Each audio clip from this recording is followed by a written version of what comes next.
Good morning, dear students. Myself is Pramod Sharma from PSSVM Inter College, Jahangirabad. Dear children, welcome back to your English grammar class. As you know that your topic syntax is going on in English grammar, and in the previous video you studied non-finites, and in it you read the topic gerund. Today we are going to study the next topic, infinitive. You know very well this topic, and when we studied synthesis, we also use this infinitive in the sentences. So there are two types of infinitives. One is simple infinitive. Simple infinitive.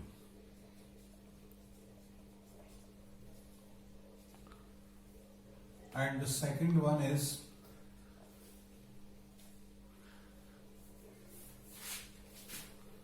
gerundial infinitive.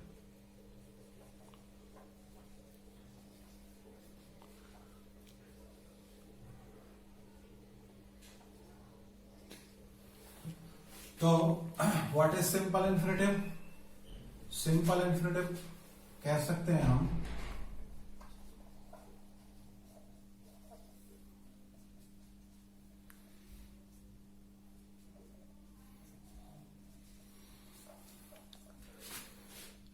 यानी to plus verb की first form,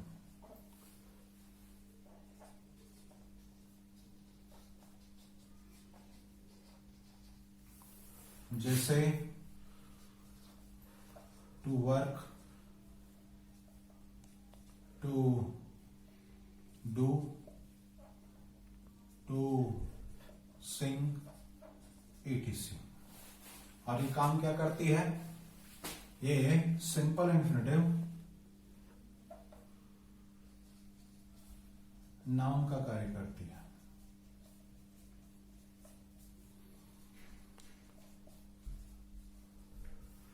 ठीक है जी. जैसे example हो सकते हैं, जैसे lines, love to eat fresh meat. ठीक है. और हो सकता है पीकॉक्स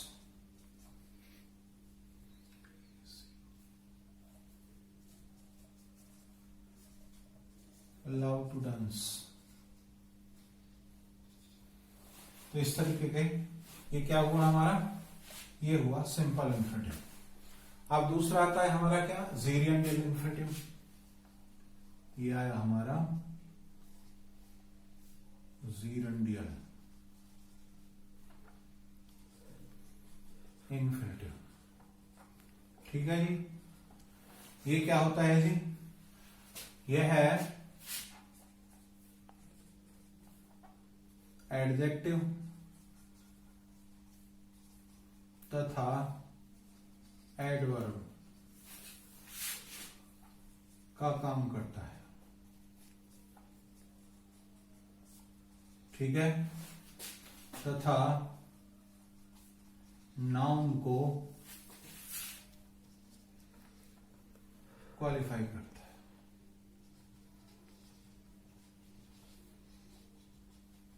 ठीक है.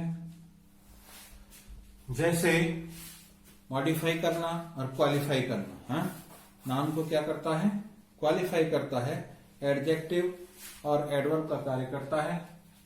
एडजेक्टिव और एडवर्ब का कार्य करता है.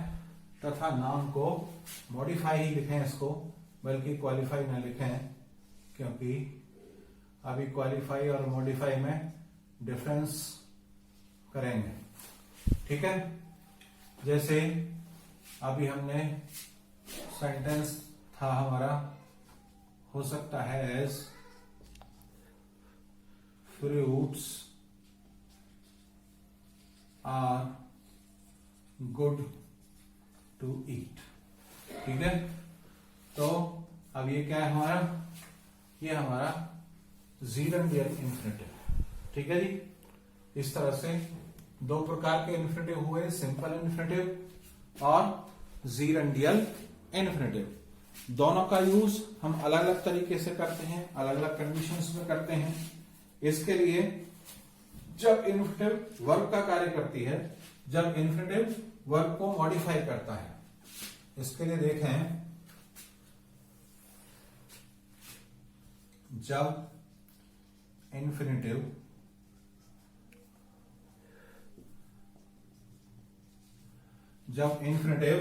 क्या करती है, वर्ब को मॉडिफाई करती है।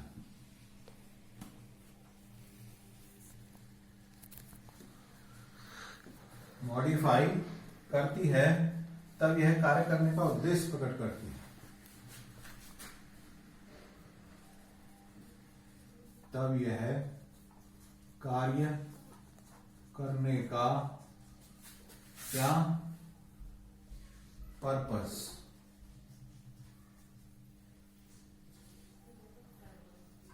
प्रकट करती। ठीक है, क्योंकि जब भी यूज होगा इसका पर्पस के लिए होगा, जैसे ही called to see my brother.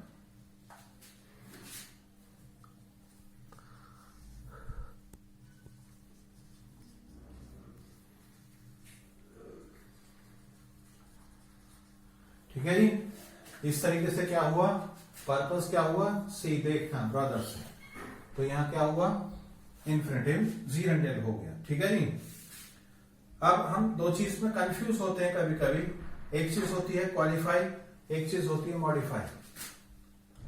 एक चीज क्या होती है क्वालिफाई। क्वालिफाई का मतलब क्या होता है, क्वालिफाई का मतलब होता है विशेषता प्रकट करना। क्या मतलब है जी, विशेषता प्रकट करना। ठीक है, और मॉडिफाई का मतलब क्या है, मॉडिफाई का मतलब है कार्य करने की। ठीक है जी, क्या है, कार्य करने की प्रोसेस बताना, विधि बताना।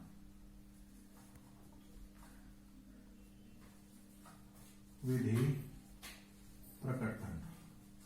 ठीक है, तो दोनों में अंतर है ना। क्वालिफाई में क्या होता है, क्वालिफाई और मॉडिफाई, वैसे तो हम क्या करते हैं, सेम सेंस लगाते हैं, लेकिन क्या होता है, जब कोई शब्द नाउन को की विशेषता बताता है तो वो क्या होता है, क्वालिफाई होता है। यानी नाउन या प्रोनाउन की विशेषता बताना। ठीक है जी, क्या होगा, क्वालिफाई। ठीक है जी, क्वालिफाई होता है। आ रही बात समझ में, नाउन या प्रोनाउन की कोई विशेषता बताता है तो वो क्या होता है, क्वालिफाई होता है। और जब किसी के द्वारा एडजेक्टिव, एडवर्ब और वर्ब की विशेषता बताई जाती है, लेकिन जब क्या होता है, एडजेक्टिव, एडवर्ब तथा वर्ब की विशेषता बताना।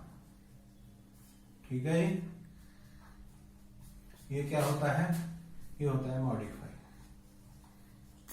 क्योंकि हम क्या बता रहे हैं, कार्य करने की विधि बता रहे हैं, इसलिए हम इसको क्या कहेंगे, क्वालिफाई कहेंगे, इसको क्या कहेंगे, मॉडिफाई कहेंगे। ठीक है, तो अब इसमें डिफरेंस नहीं होना चाहिए। इसमें अगली जो बात आती है वो बात आती है कुछ ऐसे वर्ब्स, कुछ ऐसे वर्ब्स होते हैं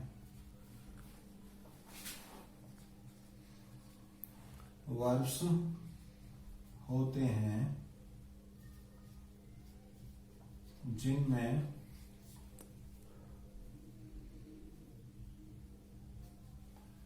टू नहीं लगाया जाता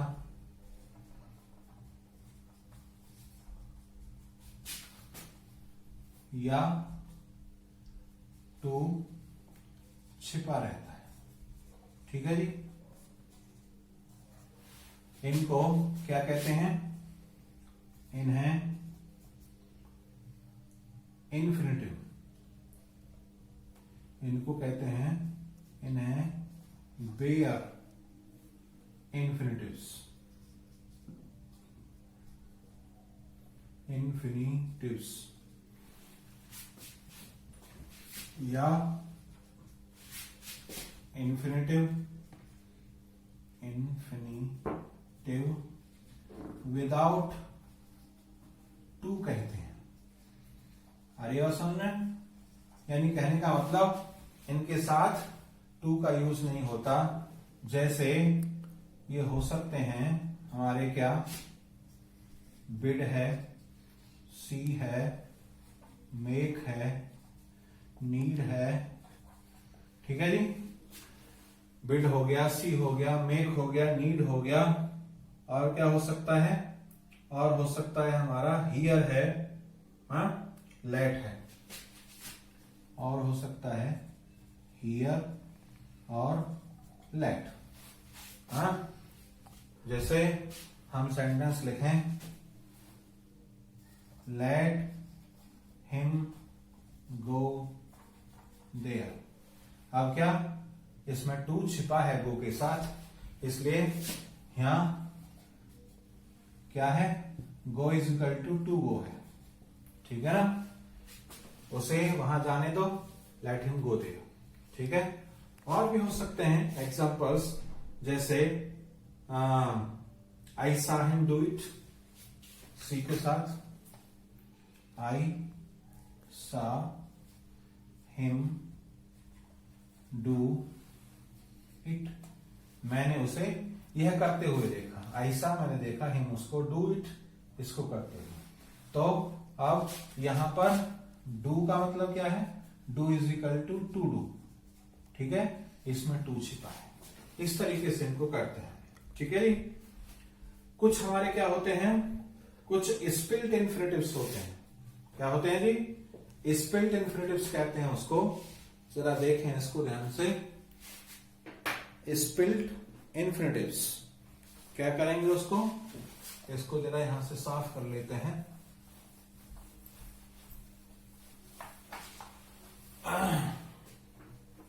इनको कहते हैं हम स्पिल्ट इन्फिनिटिव्स।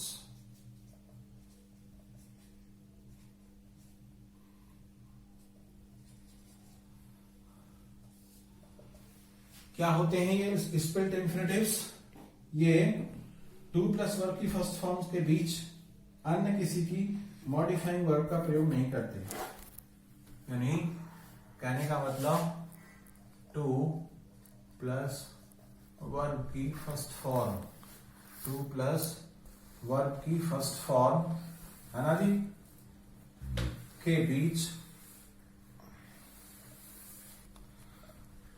बीच में क्या नहीं करते हैं?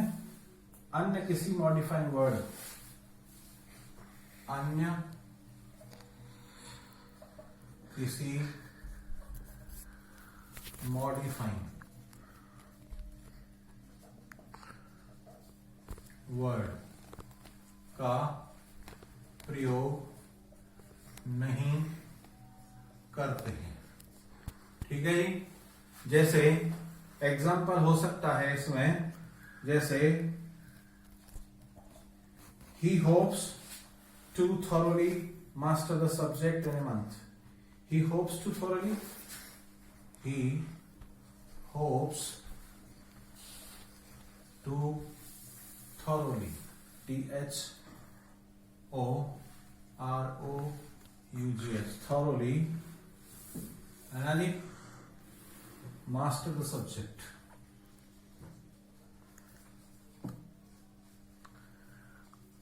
Subject in a month. है? इसका मतलब क्या है? ये जो थोरोली शब्द लगा हमारा, ये क्योंकि वर्ब क्या है? वर्ब है हमारे यहाँ पे इन्फिनिटिव जो है वो क्या है, टू मास्टर है। क्या है जी, टू मास्टर। और टू मास्टर के बीच हमने क्या किया, ये थॉरोली जो शब्द लगा दिया, ये सेंटेंस हमारा क्या हो गया, बिल्कुल गलत हो गया। थॉरोली हमें कहां लगाना चाहिए था, थॉरोली बाद में लगाना चाहिए था। He hopes to master the subject. सही सेंटेंस क्या होगा, तो वर्ब क्या थी इसमें हमारी, to master.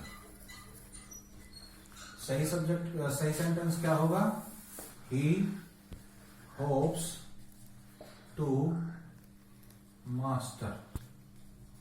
He hopes to master the subject. ठीक है जी, thoroughly। अब आएगा THROUGHY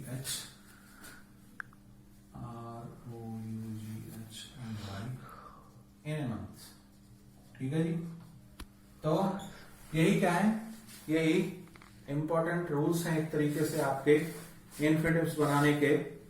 और I hope that you will study the rules carefully and solve the exercise based on this topic.